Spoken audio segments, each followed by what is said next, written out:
I'm Claire Hubble, and this is Ukraine, the latest. Today, as the bodies of 63 torture victims are discovered in the newly liberated Kherson region, we discuss the challenges of recording war crimes within arm's reach of the front line.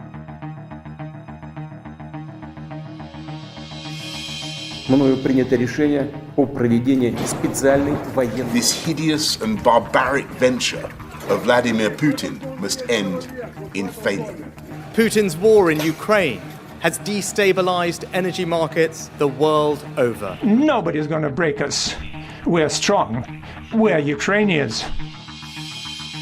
Every weekday afternoon, we sit down with leading journalists from the Telegraph's London newsroom and our teams reporting on the ground to bring you the latest news and analysis on the war in Ukraine.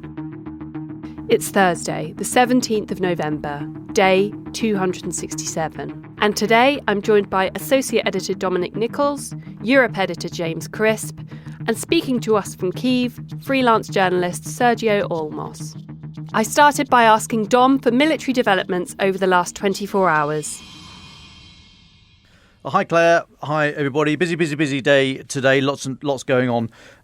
So the Poland missile strike is still going on. President Zelensky has blamed Russia. We're going to get an update from James a little bit later on that.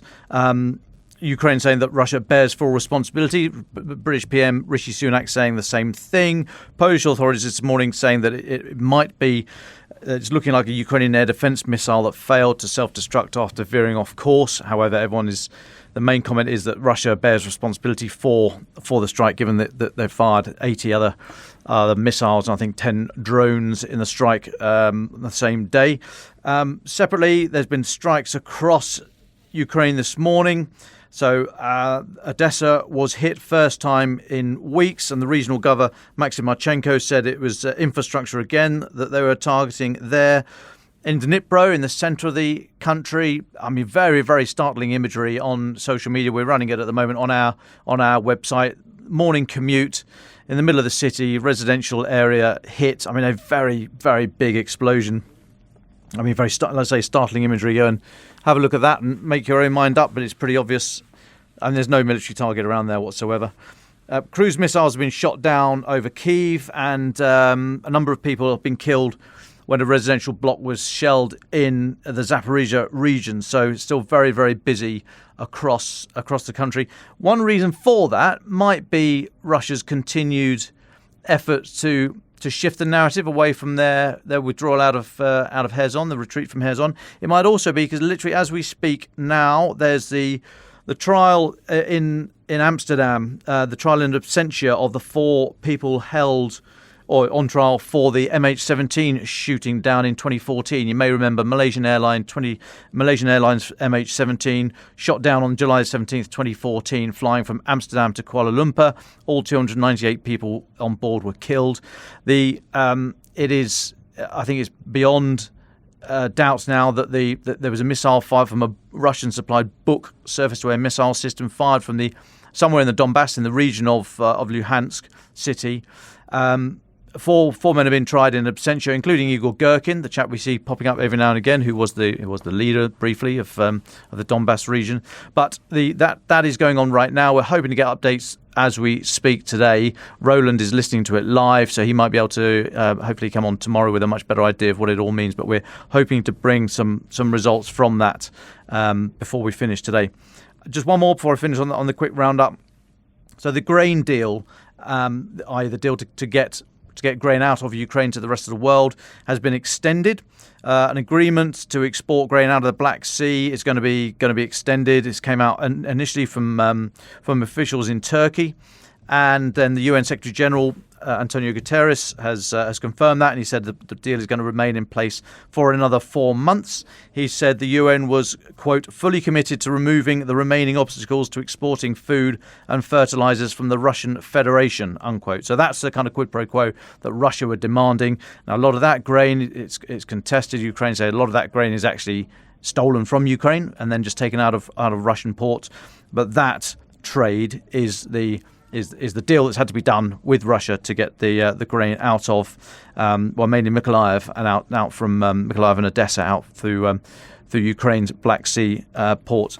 And just one other update, we should note that Sweden has donated 720 million Swedish krona. That's about 60 million quid, $70 million, and that's in the latest tranche of military aid. And that's going to be spent on air defence assets, vehicles, and winter gear. And we know Swedish friends and colleagues know a thing or two about surviving the winter, so that should be, I would imagine, pretty good stuff.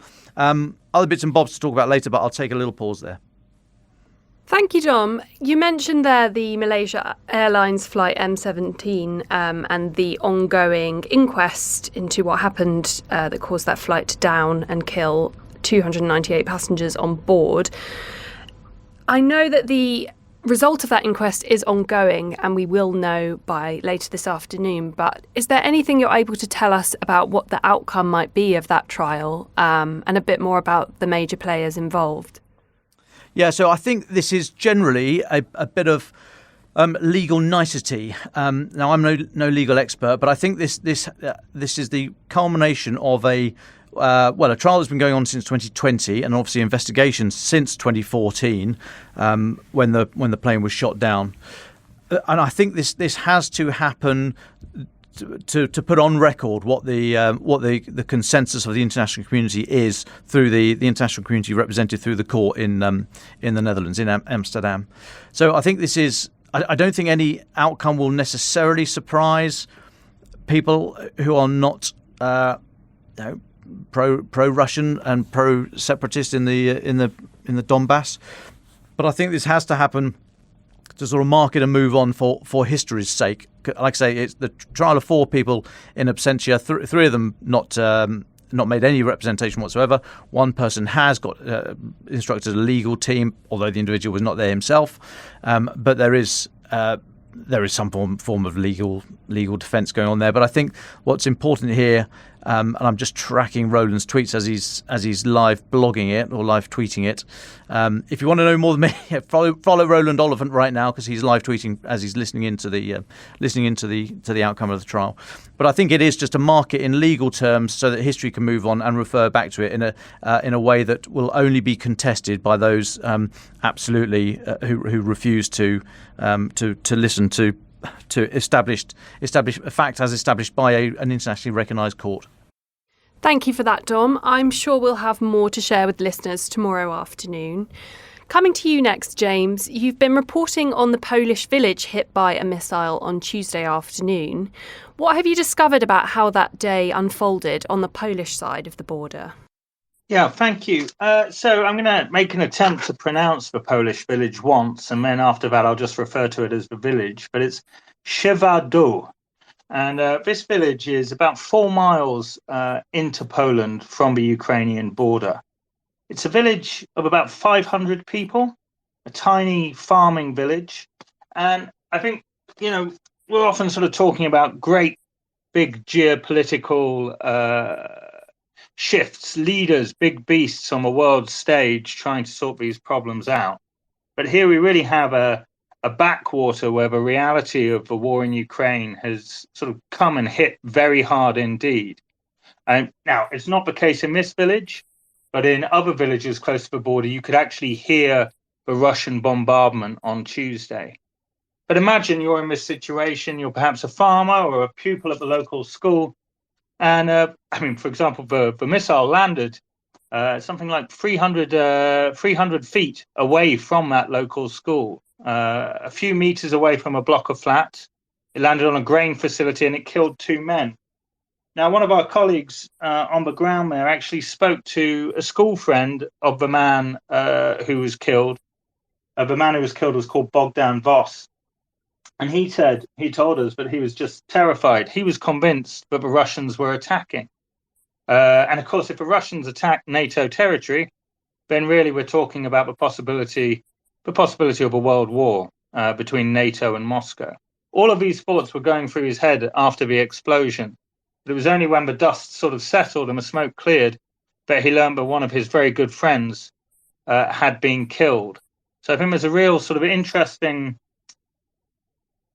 we'll talk about the big sort of political stories, but of course these have a real impact on people's everyday lives. 40 of the pupils in the local primary school actually witnessed the accident firsthand. The local church, their afternoon mass, it was the first time a parish priest could ever remember, but no one turned up to afternoon mass. And that was because of this explosion. People were just too scared. They stayed indoors. There was obviously a lot of confusion, quite a few hours before it became clear what had happened. And, now they're left to sort of pick up the pieces. Thank you for that, James. Since it's become clear that the explosion was Ukrainian fire attempting to hit a Russian missile, what has the response been like in Poland? Well, the Polish president went on television at about 11:30 UK time yesterday, and he said it's pretty unlikely that it's a Russian weapon. But you have to think of this from a Polish point of view. Poland is a country which was invaded and occupied by Nazi Germany, and then it was liberated before being occupied by the Red Army. So there are real anxieties about Russian aggression in Europe. Like a lot of the other former Iron Curtain countries, the Baltics, Poland is pushing for the hardest line possible at EU level and at NATO level, because they do see Russia as a real threat. Now, despite that, they were quite smart in that, they de-escalated the situation. Obviously, there was a lot of talk at the time, would this be something which would trigger the NATO's one for all and all for one clause, the Article 5 clause. Poland didn't immediately trigger Article 5.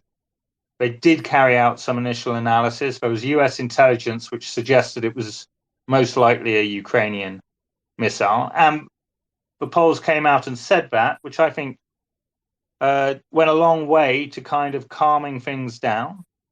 At the same time, they have made absolutely clear that it may have been a Ukrainian missile, but that missile would never have been fired if Russia hadn't have launched what Kyiv says is the heaviest bombardment is launched against Ukraine since the beginning of the war. So the fingers are still pointed at Moscow. Now, look, it is very clear that out of all of the European countries, very few have done as much to support Ukraine as Poland. I think they've taken in something like 1.4 million Ukrainian refugees, and this is from a government which had previously been extremely anti-migrant. One of the most sort of recalcitrant countries on migration issues in the EU. There's been European Court of Justice cases about it. So, you can contrast that with the very warm welcome that they've offered to the Ukrainians. They've sent a lot of money and a lot of weapons as well. So, they are not turning away from Ukraine, but I think, they stand still very much shoulder to shoulder with Ukraine and blame Russia for this incident, as does NATO, as does Rishi Sunak. Thanks for your insight there, James. You've also written about the suggestion that the EU must buy weapons for Ukraine jointly as a bloc. What's the benefit of this policy? Well, it's a really interesting idea. Basically, if you are negotiating as a bloc, if you're negotiating as a bloc of 450 million people, that gives you more heft in a negotiation. So you can drive down the prices. If you have a situation where the 27 member states are competing against each other for the same supplies which, because of the war in Ukraine, are already very much in demand, you're going to have to pay a higher price. Now, that's not easy for a country like, say, Cyprus, or even for a bigger country like Germany, which wants to plow 100 billion euros into its sort of chronically underfunded military. So you can drive down prices. That's important as well when, we have a cost of living crisis, and you can get a better deal. There is and sort of another side to this. The EU tried this with the coronavirus vaccines. They negotiated for all of their coronavirus vaccine supplies as a bloc. They said that meant that they got them a better deal. Now, that got off to a bit of a rocky start, as I'm sure people remember. But now the EU is one of the largest manufacturers and exporters of coronavirus vaccines in the world. They were able to ramp up European industry to sort of meet that demand. And there's talk about doing the same, but with European arms manufacturers.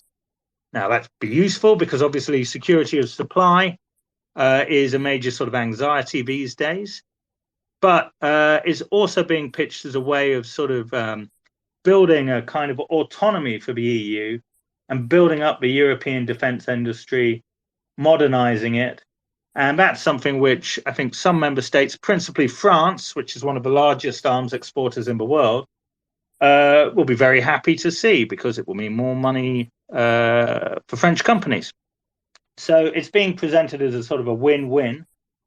I mean, on the negative side, there'll be people who have fears that one day there'll be a European Union army.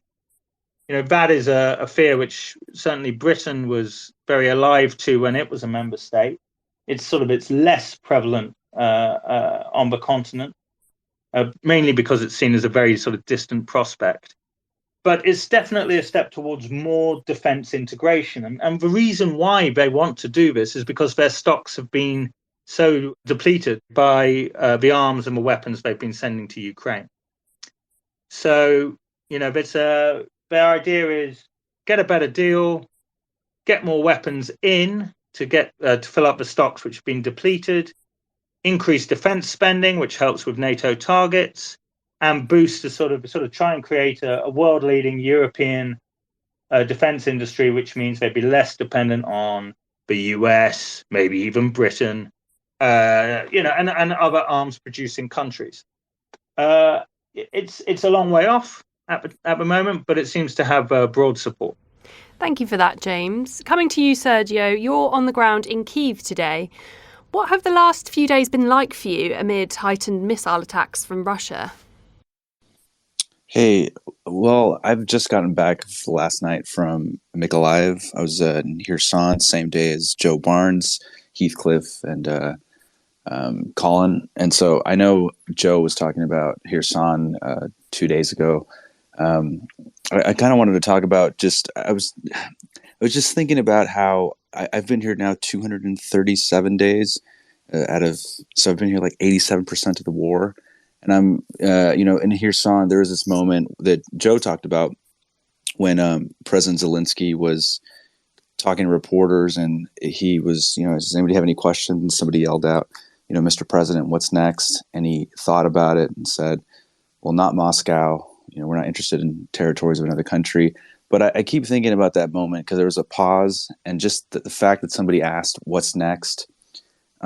It's so interesting because being in Kherson, that city is mostly intact. It's not destroyed like the other liberated towns we've been to. And that idea of what's next, because I think we're all wondering that. I came back to Kyiv, and today it's snowing, and it feels like, it does feel, and I don't have anything to back this up, but just being here since March and coming back, it feels like it's going to slow down. There's snow on the ground here in Kyiv, and I'm just thinking about how the last few months there's just been this pace from the Kharkiv counteroffensive. It's just every week you're kind of planning which liberated town you're going to. You're kind of expecting the Ukrainian army to make gains. You're expecting to, go to the next place in the front line to keep moving. And just coming back today and thinking about all of that, it feels like when they ask that question of Mr. President, what's next, and him pausing, it just feels like there's something in the air shift, like, things are going to get even harder now. That momentum, that pace, it feels like we hit the end of a chapter there.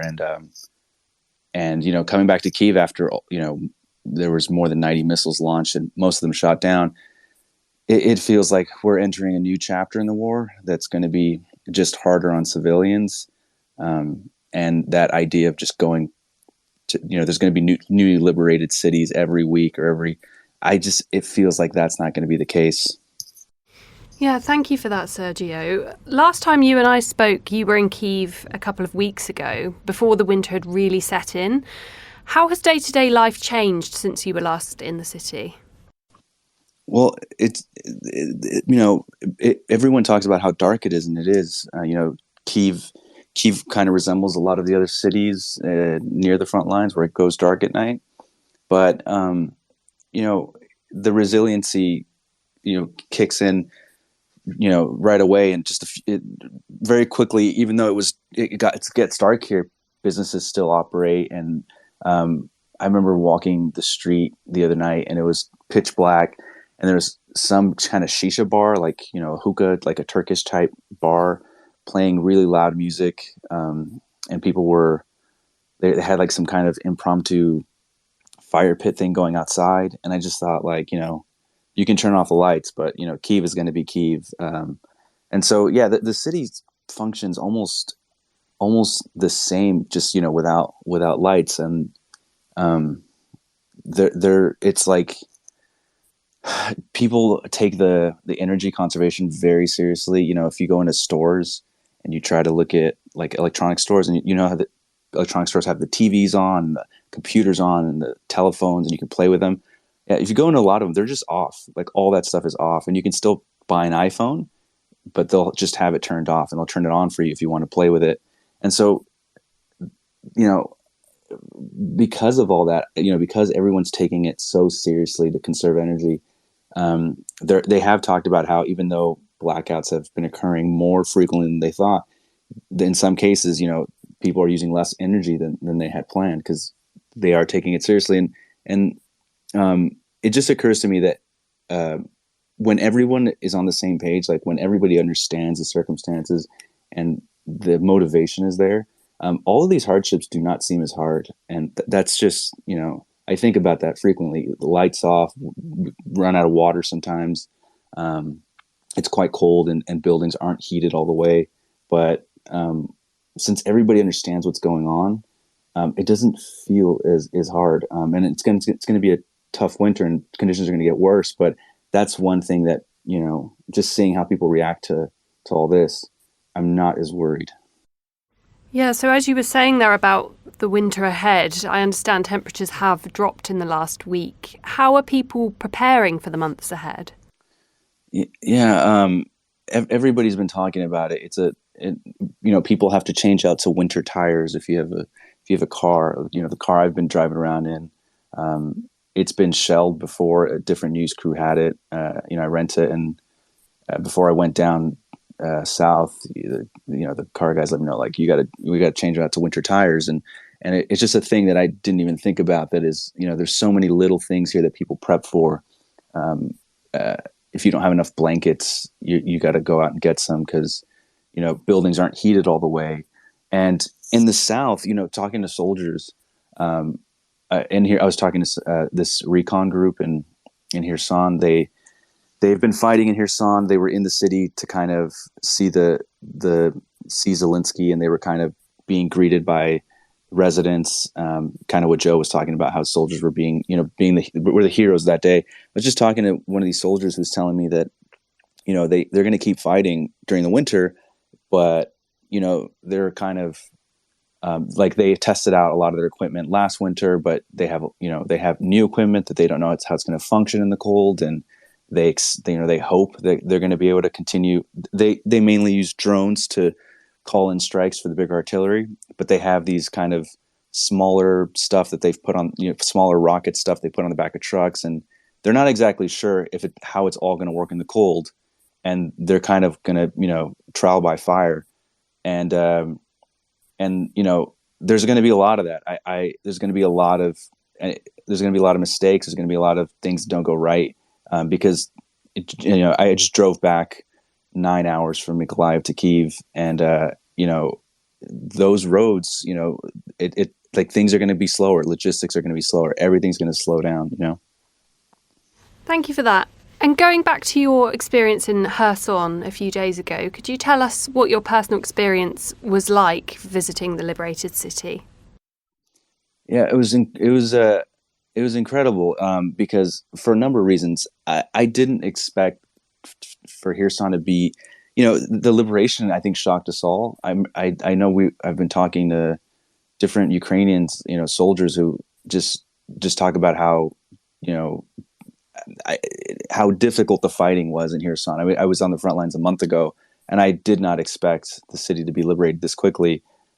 And to see the city, it's intact. I mean, I've been now to almost, every time there's a liberated city, in the last 4 months, I've been there, and I've been on every one of the press tours. And, Joe was talking about how he didn't have a seat, and I haven't had a seat on a press tour in 4 months. I've been to all of these, and almost all of them are destroyed to some degree. All of these towns, Balaklia, Lemont, Kupiansk,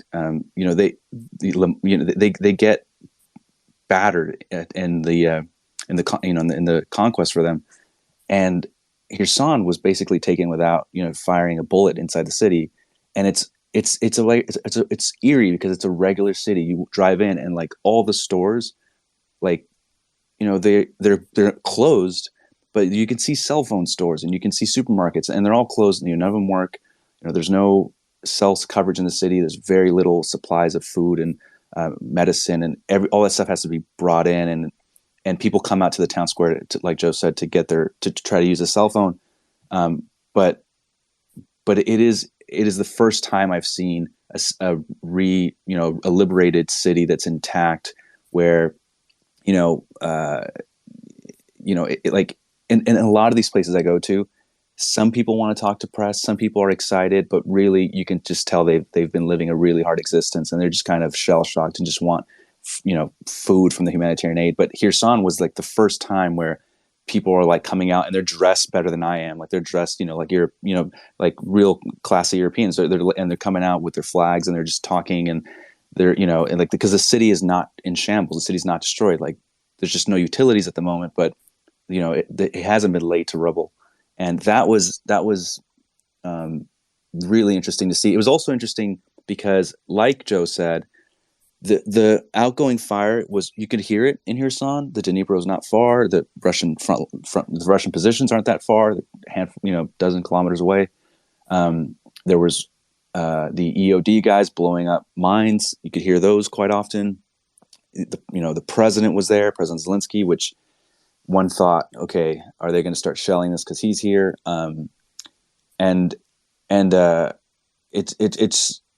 It is also interesting, like I said, the regularity of, like, one almost gets used to these getting on a press tour to a newly liberated city, and then today, Colin Freeman has this piece about the torture chambers, which we've seen time and time again. Every time we go into a liberated city, we hear that the local police station was used as a torture chamber. When I was there 2 days ago, I talked to a guy who was like, "Yeah, my buddy was tortured. Like, I'll set you up with him. You can go chat with him." The Russians took him, and this is something we see every time we go into a liberated area is torture chambers. Thanks for that, Sergio. Dom, I understand that you have some updates on the torture chambers discovered in Kherson. What can you tell us about them? I have, yeah. So this is from Colin's story yesterday. And Sergio, hi, great to hear from you again. Be really interested in your take on this. So, firstly, Ukraine's Interior Minister Denis Monastersky has said that at least 63 bodies with signs of torture have been found in Kherson already, although expecting to find many, many more as these torture chambers and dungeons and horrific burial places are uncovered.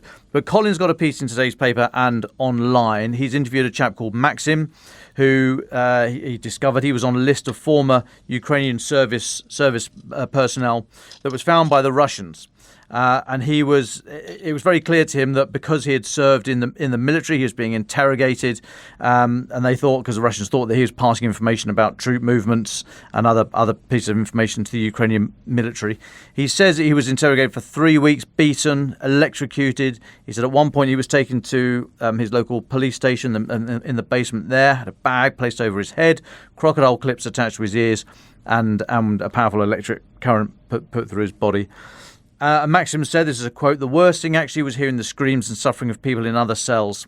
He said, "Our captors were partly just following orders," which is never an excuse anyway, "but also seemed to be acting out of hatred." It's horrific stuff. Maxim was released in April, and he's now helping the Ukrainian investigators and prosecutors that have moved into Kherson. The police station where he said he was tortured, that's now being treated as a crime scene by the Ukrainian authorities. In that building, the authorities have already found chairs with metal shackles attached and a device which they've said is similar to an old-fashioned telephone that dispensed electric shocks, which is probably what the one that Maxim was subjected to. The senior prosecutor there, Vladimir Kaluga, he said that investigators have opened 869 cases of detention and torture. But only 480 of the alleged victims have been found.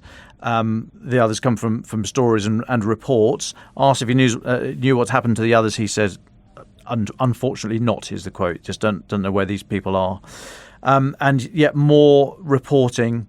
One of the prosecutors in the Kherson regional office told the New York Times that typical abuse was electric shocks, as Maxim spoke of, beatings with plastic or rubber nightsticks, suffocation by pinching the breathing hose on a respirator, a gas mask, soldier's gas mask that's placed over the prisoner's head. So, as we've seen before, when this angry tide of Russian weakness rolls back, it reveals a despicable scene of torture, abuse, and just the worst of humanity. So Colin's got that story in today.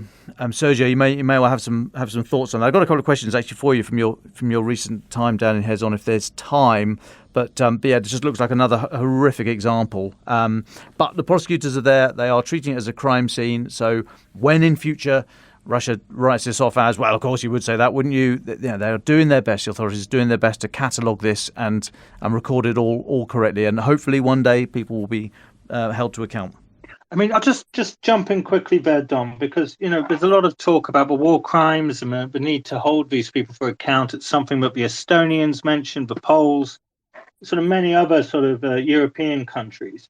But every time these kind of outrages are discussed or discovered, there was a lot of talk about the US putting Kyiv under a bit of pressure to be more open towards peace talks, not to set the hurdle too high,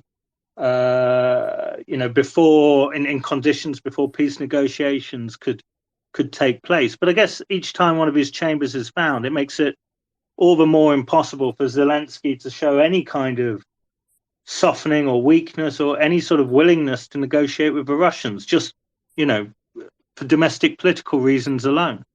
So we've mentioned that a total of 436 war crimes have been committed during Russia's occupation across 7 detention centres, 4 of which were used for torture. How exactly will the world community go about prosecuting Russia for the war crimes? Are we going to actually see any repercussions for atrocities committed on Russia's behalf? Well, I'd be quite surprised, to be grimly honest. We saw this in the wake of the poisoning and murder of Alexander Litvinenko in London, 2006. The 2 people that were held after a very long investigation there held account for that. One of them's now dead, and one of them is a member of the Russian Duma. The chances of getting hold of these people is slim.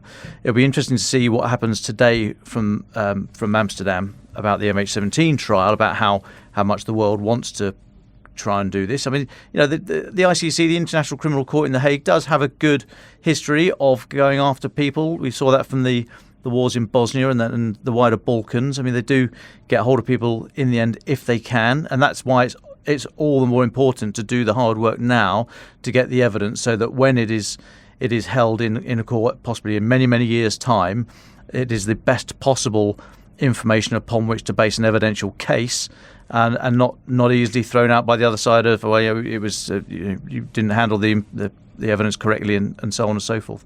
But nobody should underestimate how difficult it is to not to identify people involved. That these days is less hard with radio communications and cyber chatter and what have you. But actually getting hold of those people and holding them to account is still a very, very tall order. But that in no way diminishes the the necessity of doing so, and holding up as an example to the rest of the world that that these people will be called out in the name of humanity. Thanks, Dom. You've mentioned there documenting the crimes for future reference. I'm just wondering whether we're seeing an underestimate, or if you think these figures of war crimes, detention centres, victims, etc. are accurate. How easy is it to document these things, and how far are we away from a real figure? Well, we're right to be cautious about any figures, and gathering evidence and documenting it is extremely hard at the best of times, especially when it's still a contested environment and so close to the line of control, so close to the front line. So it is very hard work. I mean, I'd look to Sergio here. It'd be really interesting your views here, Sergio, about how much effort the authorities are able to put into sealing off these areas and doing it all correctly, given the pressures that they're under and the number of sites that are revealed when Russia withdraws from these positions. And of course, there's that natural urge of the people to go back to their homes, to their families, to their friends, to their villages. They want to go in there and see what's happened and help where they can. And that, as we've all seen, as we all sort of know from TV crime stuff, it can very easily rub out any evidence that is there, or make any evidence that remains highly contestable. But Sergio, I'm really interested in your thoughts if you had time. Yeah, of course. It's the numbers have to be they're preliminary, and we can't emphasize how preliminary they are. I mean, let's take Kherson for example. At the moment, you have to go to the town square to maybe get a little bit of internet to call your family, and we saw lots of people calling their families just to update them on how they're doing and stuff, right? Then you're relying on humanitarian aid in Kherson at the moment. That's not to mention all the villages that, I was at the front lines a month ago, so it's 30 kilometers, away from Kherson. All those villages are relying on somebody bringing in clean water, food, bringing in, generators and cell towers. I mean, there's so much logistics, and obviously the priority is the military. Like, you still have the military. You can hear the artillery from the city of Kherson. So we know there was already war crimes investigators in the city of Kherson. Even if people's top priority was to go to talk to them, there's just not enough of those guys. The priority at the moment is just basic life-sustaining functions. That's the priority for the civil side of the Ukrainian government when they go into these liberated villages. And just to give you an example, for me as a reporter, right, I can't tell you how many times I've wandered into liberated areas where I talked to somebody, or I found out through word of mouth or something, some awful thing that happened that maybe we report on, or they tell me, and the idea of them bringing that to the authorities, doesn't occur to them. There are lots of people who terrible things have happened that it just happens to them, and unless a reporter finds out, their story doesn't surface. In Chernihiv, I talked to a guy who was executed. His brothers were executed. He was thrown into a ditch and he was buried alive. He didn't talk about, I think a month and a half after I talked to him, he went to the prosecutor's office. But for that whole time, he didn't say anything. Like, we had heard about it through word of mouth in the villages, but he didn't go to the authorities. There's a lot of that in all of these places. Right now, I think the focus is just getting food, water, getting a cell phone, coverage to call your family. I think we're going to uncover lots more stuff as time goes on, and as the just basic life-sustaining functions, stabilize. Thanks for that, Sergio. Before we wrap up, Dom, I understand you have updates on the forced adoption of Ukrainian children to Russian families. What can you tell us about developments there? Yeah, thanks, Claire. Now, this is something that Francis is much closer to than me. He's been tracking these stories, but he's obviously away at the moment. When he's back, he'll probably want to pick this up. But I just thought it's worth noting because it's come out today from the US-based think tank, the Institute for the Study of War, a think tank that I happen to put a lot of stock in. But it's up for you to decide whether you do or not. You take your information from a number of sources. But they're reporting today that the prominent Russian military bloggers are chattering about a documentary that was shown from November the 9th, which featured several Ukrainian children from the Donbass that had been adopted by Russian families. Now, this documentary claimed that Russian officials have evacuated over 150,000 children from Donbass in 2022 alone. And as the ISW, the Institute for the Study of War, make clear, they are not sure how Russian sources get to that figure, because Ukrainian officials have only estimated the number of children to be between 6,000 and 8,000 that have been taken to Russia. Still a huge figure, obviously, but we've got to be careful with the figures. Now, the Russian Federation Commissioner for Children's Rights, a woman called Maria Lvova-Belova, has continually advocated for deportations and adoptions of Ukrainian children, and she herself adopted a child from Mariupol. And the ISW is saying that these forced adoption programs and the deportation of children under the guise of vacation or rehabilitation schemes is likely forming the backbone of a massive Russian depopulation campaign that probably amounts to a violation of the Convention on the Prevention and Punishment of the Crime of Genocide, and it could is leaning into ethnic cleansing. So it's a story that we've seen before, that Francis has been very, very seized with, correctly so, these deportations. And here are some more figures from a documentary which I must admit I'd not seen. I'll try and track this one down, but I do put faith in the ISW's reporting, so I will have a look at that. But yes, more information there suggesting about that these forced deportations is one thing. To go an extra stage and have these forced adoptions of children is really quite chilling. But I mark it. Francis will undoubtedly come back to that, and I'll try and track down that documentary. Thank you for that, Dom. We're coming to the end of our time this afternoon. If I can go to you first, James, do you have final thoughts you'd like to leave our listeners with? Yeah, I mean, I think one of the aspects which sort of hangs over, particularly with the story of a Polish village, is, we've had the G20 this week. We've had leaders of countries like Italy, the UK, US president, China, all getting together and trying to solve this, trying to sort of curb the worst of the war in Ukraine. And I think at the same time, from what we've heard on this podcast, but also what happened in that Polish village, it sort of showed that even when you have some of the most powerful people in the world together, they've been powerless to stop some real local tragedies happening, not just in Poland, obviously, but across the whole of Ukraine. And that's worth reflecting on. Thanks for that, James. Over to you, Dom. Could you give your final thoughts, please? Yeah, sure. And I'll just go back to that, whatever this was, missile strike in Poland that's looking as if it was a malfunctioning Ukrainian air defence. And I do come down on the side that says that is, I mean, that's technically relevant. Of course, people need to work out why that happened if that was the case. But we should not shy away from taking a step back and saying, well, this was the responsibility of Russia, as many have said. And I would just ask us all to think about what is the likelihood of President Zelensky personally reaching out to the families of the people killed. Now, small, medium, high likelihood, somewhere in there. I don't know. I'm not going to put a figure on it. But, it's very unlikely, I would suggest, to be zero, because we know what this guy's like. We know that he responds on a human level. And I would say that is the difference between Zelensky and Putin. And it's that moral grounding and the sense of responsibility that he has and that seems to run through the Ukrainian system and the military, that more than makes up for the mismatch in the numbers of troops in the field, and could well, this could well be the moment in the future when Putin looks back to wonder what the hell's just happened, that he turns to explain how he got this whole thing so wrong. I just think this is quite an important moment to mark, and I just ask us all to have a think. Is Zelensky going to do something personally? Because Putin would never do that, and I think Zelensky may well.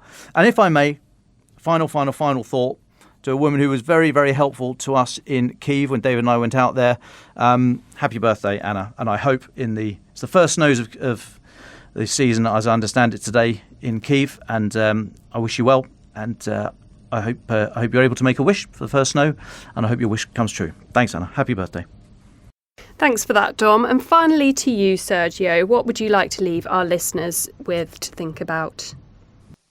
I leave them with something that I've been thinking about. A lot of the reporters have been thinking about, a lot of us that were down in Mykolaiv, Kherson, which is when that missile fell in Poland, President Zelensky that night said, this is a Russian missile. And the foreign minister said, that Russia's promoting this conspiracy theory that, this could have been Ukrainian anti-air defense. And now we're hearing from, Western officials that their assessment is that this is likely a, Ukrainian anti-air defense that went awry. And I think that for me, what I think about is, if Ukrainian officials get something wrong like that, they very quickly and clearly got to come out and say, my bad, we might have got that one wrong. Because if they don't, a lot hinges on them, the fog of war cannot extend to, Zelensky, very clearly these officials need to say, if they get it wrong, they need to come out, because when we talk about things like, the Zaporizhzhia nuclear power plant, or, we're getting Russian statements that, are clearly make no sense. And we're relying on, Ukrainian officials to say, no, come on, this is what's happening. And we're relying on that.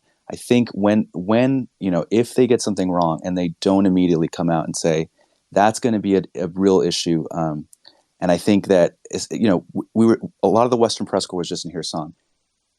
It was a very tightly controlled press tour. It was on buses. Obviously, they're opening that city up more and more. People are able to drive, press are able to drive around freely now and kind of go and interview, in their own cars and stuff and stay overnight. But if officials get into that hazy territory where, we start not to want to quote them right away, that's going to be very, very tricky for Ukraine. And I looking now to see, the next 48 hours, hopefully, officials kind of do not repeat that thing where they, when it needs to be very clear, if they get a mistake, to just own up to it very quickly.